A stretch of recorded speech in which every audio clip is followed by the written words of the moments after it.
We all know JoJo's Bizarre Adventure is a series full of references to things like fashion, art, music, you name it. If it exists to be referenced, it's probably in there. Ranging anywhere from completely in your face to sometimes very subtle, understanding every possible reference and their accompanying intricacies amounts to an impossible task for anyone but the madman behind them, Hirohiko Araki. For the layperson, what is perhaps the easiest references to catch are the ones made to music contained within the naming of many of the series' stands, most taken after the titles of songs created by many of the world's most popular musical artists. Araki's passion for referencing the things he loves in his work serves as a major point of identity for the series. I'd personally go as far to say that it's foundational to its success. This success paved way for the creation of many spin-offs written by other authors that take place within the world of JoJo's Bizarre Adventure, the pinnacle of these being Jorge Joestar, whose author, Otaro Maijo, is equally as mad, if not more, as Araki himself. Rather than focusing on the same fashion, art, and music references the IP is known for, the naming schemes around Maijo's original characters take after a wealth of topics, such as literature, historical figures, religion, and so much more that trying to pin down a specific theme behind his choices might be an impossibility. However, when it comes to the stands of Jorge Joestar, we luckily don't have that same problem. In this story, stands, instead of being named after songs, take after various films and movies. In some cases, these might just appear to be service level and in name only, but for a lot of them, everything from the design of the stand down to its ability are allusions to the plot and concepts present within these films. That's right, I watched all these movies so I can go in depth with every stand here and lecture you like an English teacher who believes every insignificant choice made by an author has some sort of deep and intricate meaning behind it, except this time, I'm probably right. With that out of the way, let's get into the video. Cube House. Starting off, we have Penelope de la Rosa's Cube House, named after the short film Tsumiki no Ie, also known as La Maison en Petits Cubes, or The House of Small Cubes, which, fun fact, won an Oscar in 2009 for Best Animated Short Film.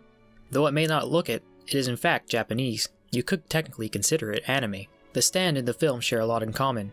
Both places share the hatch on the floor design, as well as concepts related to the passage of time, desire, and memories. In the film, the passage of time is represented as the rising of the water, which requires small cube houses to be built vertically on top of each other to survive. This is revealed when the man loses his favorite pipe down the hatch and has to dive in to retrieve it. The further he dives, the more of his left behind memories he encounters. By continually traveling down, he is able to remember more of his past and is taken back, in his mind, to those moments he once cherished. Penelope's cube house takes inspiration from this design, though in this case, it's a tesseract with 8 identical rooms adjacent to each other 4-dimensionally, which are connected to each other via doors on each of the square room's 6 sides. Much like the hatch from the film, there's a door on the bottom of the floor. Falling through this bottom door would lead one to falling through the door in the ceiling, and if they break through 4 doors doing so, they'll end up in an infinite loop. With their fall speed continuously increasing, time and space will bend around them and send them to whoever needs their help most, or if no one needs them, it will take them wherever they want to go for the most part. It's not just the hatch and the idea of time that's alluded to here either. The theme of regained memories is also shared between the two. Starting out, the cube house first appeared in the story in its evolved form, the Arrow Cross House. This process of evolution caused Raimi, the main body of the stand, to lose her past memories and original personality. Once Jorge Joestar II causes her to regain her memories, it then reverts back to the cube house. I think this shows that the stand and the film clearly have a lot in common, and I'd personally recommend watching the film if you're curious. It's only 12 minutes long and it's available on YouTube. Grand Bleu. Grand Bleu is a stand that consists of 3 dolphins, though it is said to have started out as one before evolving. It is named after the drama film Le Grand Bleu, and each of the dolphins, Jacques, Enzo, and Johanna, are named respectively after the film's main characters. The movie consists of a heavily fictionalized story of rivalry and friendship between freedivers Jacques and Enzo, with Johanna being Jacques' girlfriend. Enzo and Jacques have a heavily romanticized relationship with the sea, with Jacques in particular seeming to be more dolphin than human, even going so far as to keep a picture in his wallet of one of his dolphins who he claims is part of his family. That's my family. I know people like to meme about Jotaro having derelict his duty as a father because he was too busy having relations with dolphins to care about his daughter, but Jacques here is pretty much that entire meme personified. I'm him. I'm slash him. You are not him. You are not him. No. You are not him. I don't want to spoil the movie, but Jacques has a weird way of thinking which relates back to his hyper-obsession with dolphins. Of course there's nothing intimate or deviant about it, that was just a meme. He just desires to live amongst them, deep in the sea, and would certainly give up everything to become one. Enzo is crazy about the sea, and continues to push past his natural limits in a maddening way. The way the two characters bounce off of each other by continually trying to one-up each other is certainly reflected within the behavior of Murio Taiso's stand. Johanna, however, is not interested in freediving, or becoming a dolphin, and just tags along with the two madly in love with Jacques. If I was to wager a guess as to why the 3 of them became dolphins outside of Jacques' own desires in the movie, it might have to do with the man who Jacques is based off of, and his book, Homo delphinus, the dolphin within man. Anyway, he was able to form a close bond with the dolphin, and by imitating her, he was able to learn how to behave underwater and hold his breath longer. In his book, he stated that he believed man could develop potential of his aquatic origins through the reawakening of dormant mental and spiritual faculties, as well as physiological mechanisms from the depths of his psyche and genetic makeup, becoming a Homo delphinus. So yeah, there's some sense behind them all becoming dolphins. Question is, which dolphin did Murio Taisu manifest first? In my personal opinion, it's probably Jocks, based on the fact that all the dolphins seem to have their own personality, and his competitive behavior matches that of his movie counterpart, being able to pull everyone forward. This idea of dolphin transformation makes even more sense if you've seen the ending of the movie, but I won't spoil it. Das Boot. There's not much to say since Narantia's Das Boot is pretty much just designed after U-boats, and this movie is about one of many U-boats, therefore pretty much everything is related. But how much of that has to do with the movie versus the fact that they're both modeled after the real thing is unknown. What may be inspired by the war film Das Boot is the fact that the stand is capable of amazing feats if the user puts their mind to it, much like the U-boat we see in the movie, which continues to survive impossible encounters and dive deeper than it was ever designed to. The stand Das Boot goes from being confined to many small U-boats to being able to merge and become one, large and capable of housing people. The stand's main ability centers around diving, being able to dive into a body's living tissue and move freely throughout the whole body. It can also dive into other stands, and is capable of flying in the sky. It also functions much like a regular U-boat, being able to fire torpedoes and missiles, as well as having various utilities in which the user has access to, such as a periscope headset, sonar system, and radio. The interior is capable of housing some oxygen, which allows its occupants to survive in space much like a spaceship. It can also dive into a user's body to help protect against projectiles by taking the hit before its user. All these capabilities make it a truly versatile stand. Its hardy nature is definitely inspired by the story presented within Das Boot. Interesting fact, even though the fan translation calls the stand Das Boot, it is actually referred to as U-boat in the original, which is the Japanese localized name of the film. Some other stands have both names included in the original Japanese novel or JoJo. However, this is not one of them. Personally, I like Das Boot better, but U-boat is the correct naming. Blue Thunder. Koji's Blue Thunder seems to be designed mostly after Doraemon's Take Copter, allowing users to fly using only their mind to very far distances, as well as being able to be placed on any part of the body, such as the hands. The action thriller film, Blue Thunder, probably inspired the extra versatility of Koji's stand over Doraemon's Take Copter. The film is about a new armed police helicopter, one that is much more capable than the standard ones, being equipped with thermal infrared scanners, unidirectional microphones and cameras, computer, phone, modem, and cassette recorder, a tool that could forever change the war on crime. That's not to say Koji's Blue Thunder has all these features, but it follows the same theme of being an improved version of something that already exists. Koji's stand is not only capable of being used much in the same way as Doraemon's Take Copter, but it's also much more tactical and versatile like the helicopter it's named after. Koji's Blue Thunder can rapidly change in size and thus its power. It grows to the size of a school building and its wind is able to tear the walls from it. When Koji places propellers on his hands, he is also able to blow away debris using the wind generated by them. He can also loan out the propellers he generates to his allies. They can travel far away from him as long as they keep it on their heads, though if they take it off, Koji would have to be there to loan it to them again. Basically, the film's Blue Thunder is to regular helicopters what Koji's Blue Thunder is to Doraemon's Take Copter, NYPD Blue. As far as Fukushigi's NYPD Blue goes, it is of course named after the police procedural TV series of the same name. To me, his stand seems to be modeled after the character Andy Sipowicz, both sporting similar looks as well as similar backgrounds and character traits. Sipowicz was an NYPD detective and later promoted as sergeant. Meanwhile, NYPD Blue believes himself to be an NYPD police officer. The change from detective to police officer is probably due to the fact that having another detective character in the story, even if it's a stand, would mess up the whole mystery/detective genre meta-narrative thing the book has going on. Other than that, they share a few things in common. They are both foul-mouthed and abrasive. Hey! Ipsa this, you pissy little bitch! Have roots in New York, show undying loyalty, You're a good cop. and both use a revolver rather than the standard pistol. Stepmom.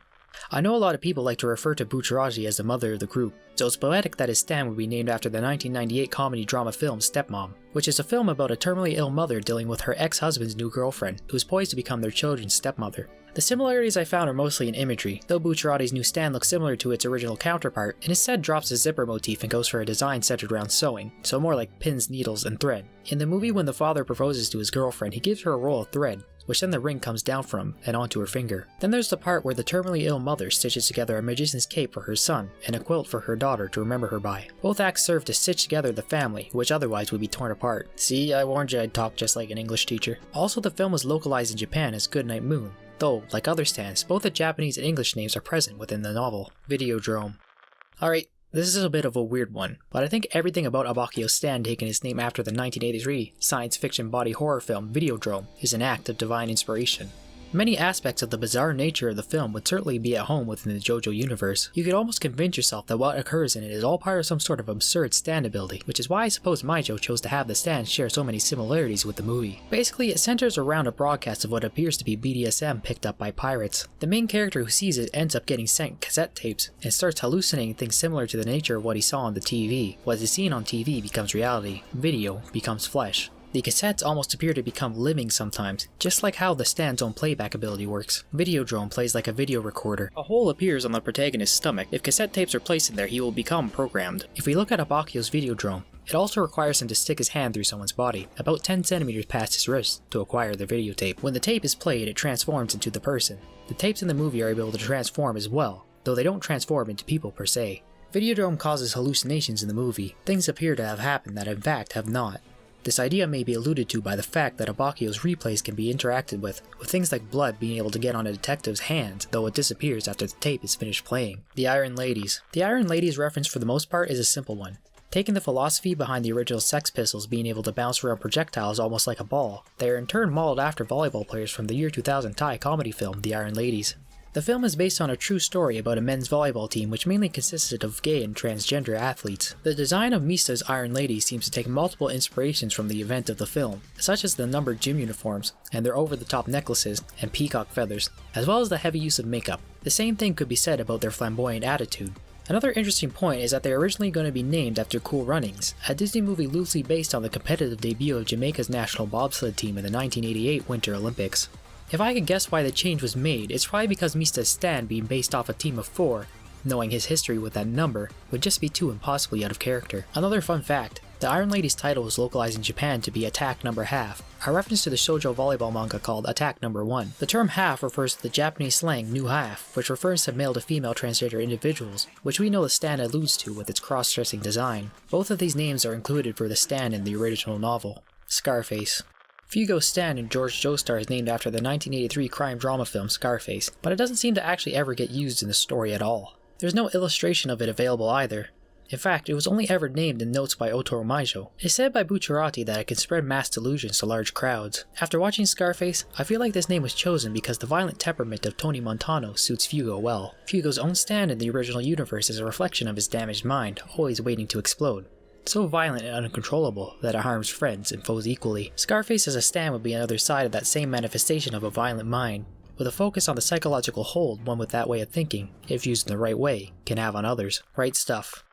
Pokoloco 777 stand is named after the 1983 epic historical drama film, The Right Stuff, which is based off a true story. There are 7 tiny humanoids in number that make up the stand. Jorge Joestar describes them as strange gnomes. They are all dressed in suits and wear astronaut helmets.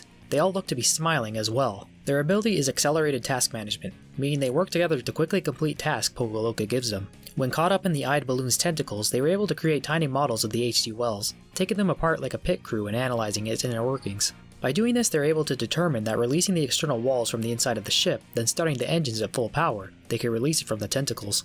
They were also able to figure out where an explosive device was hidden on the ship, and had the knowledge on how to remove it. It's pretty clear that these guys are modeled after the Mercury 7, who are all military pilots selected for the United States' first human spaceflight. In the movie, there is a competition amongst fighter jet test pilots to prove that they have the right stuff, continually pushing themselves to get on the same level as prime pilots who get to fly the best equipment. When the space race started and the 7 men were chosen after passing grueling tests, they all chose to put aside their own personal grievances with each other and come to work together as a team. Wait a minute! You got it all wrong. The issue here ain't pussy. The issue here is monkey. When it came to their spacecrafts, the engineers saw the men more as passengers than pilots. So the men had to come together with their collective experience to insist that the spacecraft have a window, a hatch with explosive bolts, and pitch, yaw, roll controls. By working together and applying their special knowledge, these men were able to make history, proving they all had the right stuff. And this is reflected in the stand's own ability, which I mentioned earlier. The stand's design also matches the first time the men came together on one accord, sitting at a table dressed in suits to take questions for the media, and the helmets representing the final goal they came to reach due to keeping their initial commitments to each other, becoming some of the very first astronauts to go into space. The releasing of the external walls of the H.G. Wells is also probably a direct reference to the hatches which were equipped with explosive bolts in case of emergency. Dune. Goyathle Soundman's ability is named after the 1984 version of Dune, an epic science fiction film that mostly takes part on a planet composed entirely of sand. Soundman's ability is described as a bound rather than a stand, and it is said that his body is composed almost entirely of sand. Pucci describes that people naturally adapt to their environments throughout history, but bound surpass that, with the users becoming the environment rather than adapting to it. Soundman said that one day his body and the sand came to a mutual understanding, with both absorbing each other. This idea of becoming one with the environment has to do less with sand itself in the movie and more to do with what usually lacks in desert environments. Water. This is shown in the Fremen of the desert planet Arrakis, and how they adapted to their harsh environment that consisted of very little water. By wearing something called a still suit, they can reclaim most of the body's moisture through filtration, and when a member of the tribe dies, their water belongs to the tribe, so they are bound with their environment in a very similar way metaphorically, but instead of joining with the element of sand, they instead joined with water. Stray Dog. Stray Dog is a stand of Shikitaka Yangu, named after the 1949 Japanese film noir crime drama Nora Inu. The name used in the book is a Japanese rendition of the English title, Stray Dog, rather than the film's original name. His stand can control all the stray dogs in town, which are capable of long-range reconnaissance like Shigechi's Harvest. Finding out just what similarities there are between the movie and the stand might be a bit of a stretch for me. There's a dog shown in the opening shot of the movie, but actual dogs aren't present within it. The term stray dog seems to be used as a metaphor for a lost person committing their first crime. The movie consists of the main character, Detective Murakami of the Tokyo Police, having his pistol stolen during a ride on a crowded trolley, who then dedicates himself to getting it back as it starts to be used in various different crimes. In a sense, it starts off with him chasing down a stray dog that eventually becomes a mad one. You might say that the citywide investigation trying to chase down a lost item is reflected in the stand's own abilities, especially when one of the dogs brings a woman's hand in its mouth, leading Shikitaka, Koji, and the Nijimuras to start their own investigation around town to find out who it came from. Face Off. Ayasuji's stand is named after the 1997 action thriller film Face Off.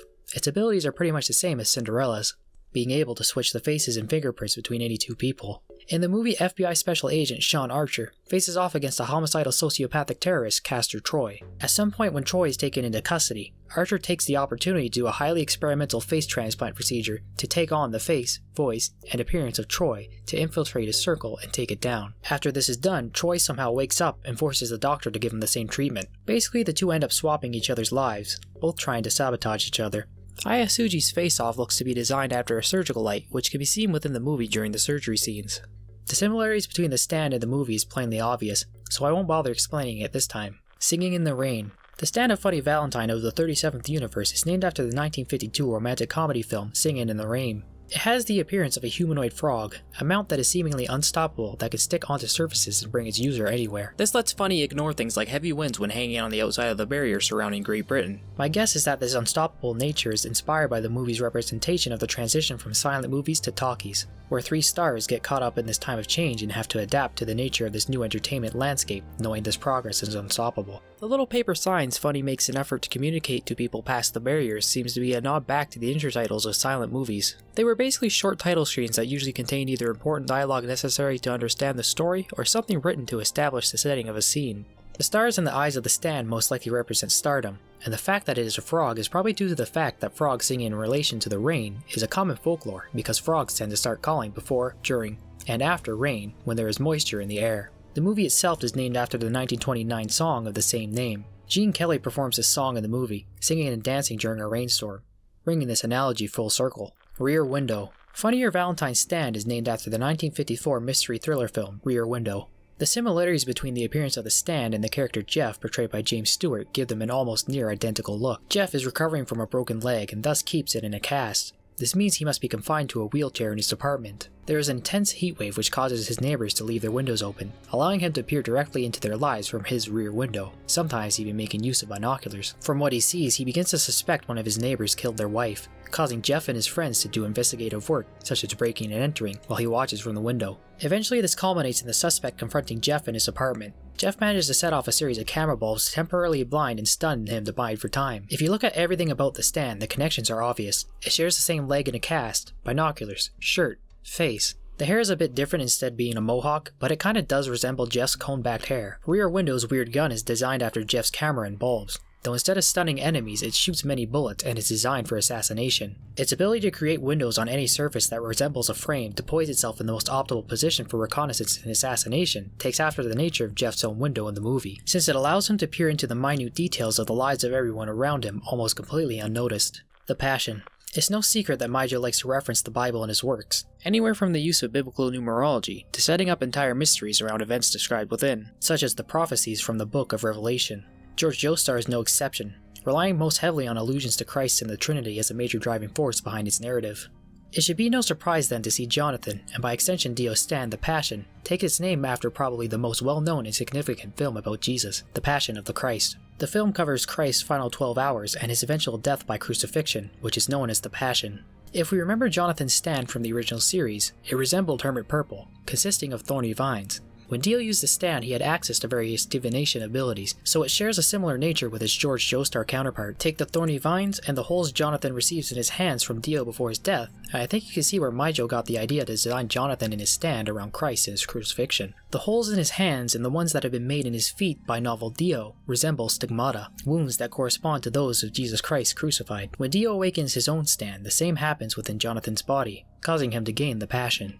The Passion appears as a crown of thorns upon the head, the thorns of which bearing resemblance to the original unnamed stand that belonged to Jonathan. In this case, it's a representation of the same crown of thorns Christ received from the soldiers that had flogged him, the crown of thorns being made as part of an act of mockery towards him. That definitely gives Micjoeson a good reason to choose the Passion to name Jonathan's stand due to the similarities he introduced between Jonathan and Christ, though I'm not sure if the stand's beefed up divination ability is somehow inspired by the movie, or if it was just something he came up with naturally to make the story more interesting. The Passion is said to enable its user to see the future of anyone who shares their blood, from immediate relatives to their incarnations from other universes. Dio thus is able to see the future of Jonathan's relatives, as well as his own, including those whose blood he consumes. If I had to take a guess, the Passion might represent the root of the psychic connection shared between all Joestars. But speculation unrelated to movie references like this would better be suited for another type of video. Perhaps an iceberg? If there was any portrayal of events in the movie that might have helped to inspire him, I imagine it could have been when Jesus prophesied that Peter would deny him 3 times. But I personally think it's probably the case that Micjoeson already had a plan for Jonathan and his stand to have some sort of allusion to Christ's Passion. Not to mention he had the Saint's corpse in Jesus and Steel Ball Run to work with, as well as the event of Stone Ocean, which probably helped push him in that direction story-wise. Then after that, it was only fitting for the Passion of the Christ to be chosen as the name for his movie naming scheme. After all, based on his other works, he seems pretty familiar with the Bible, and wouldn't need to watch a movie to get his inspiration. Blob.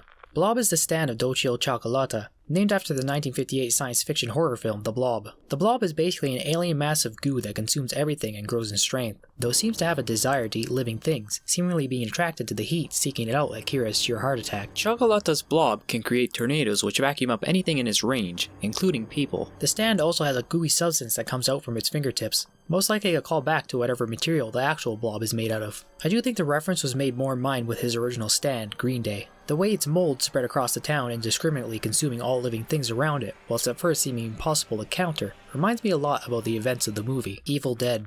Seiko Rotario's Evil Dead is named after the cult classic supernatural horror film The Evil Dead. The movie is about 5 friends vacationing in the woods, who accidentally unleash demonic forces against themselves in the surrounding forest, with members of the group getting possessed, as well as the trees outside being possessed, making it impossible to escape. Similarities between the stand and the movie mostly lie in its visual design, looking a lot like some sort of artistic combination of the various possessed gory faces that can be seen throughout the movie. The stand's location concealment ability, where it can make a location invisible from a particular direction, doesn't seem to be directly inspired from the movie, unless you look at the situation of what happens within the cabin in a sort of metaphorical sense, where those who come in and awaken the demons are certain not to make it out the other side to be seen again. Twister. Last but not least, we have Prosciutto Capano's stand, which is named after the 1996 disaster film Twister. If you don't already know, Twister and Prosciutto weren't actually mentioned in the novel. They only ended up receiving illustrations by Micjoeson, not appearing to have done anything of significance worth writing about. This means there's no real information about its abilities, and it also doesn't look too different from its original form. But that's not going to stop me from coming up with something.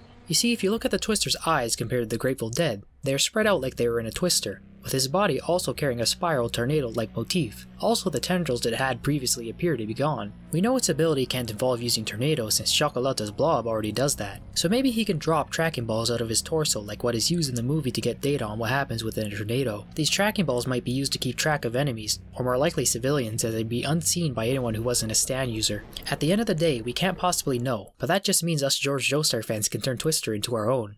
Too bad I can't draw. I think what I had described would be a pretty cool ability though. Well, with that all said, this is the end of the video. What do you think about Micjoeson stand references? Let me know if you think I did a good job of capturing his intent behind them by leaving me a thumbs up. If you have any videos you'd like to see about Jorge Joestar or just JoJo in general, please let me know in the comments down below. Make sure to be subscribed to the channel for future content. Due to the fact that I currently do not have a set schedule for videos, I suggest turning on notifications to ensure you don't accidentally miss anything. Links to my other socials are in the description. As always, thanks for watching. Till next time, farewell.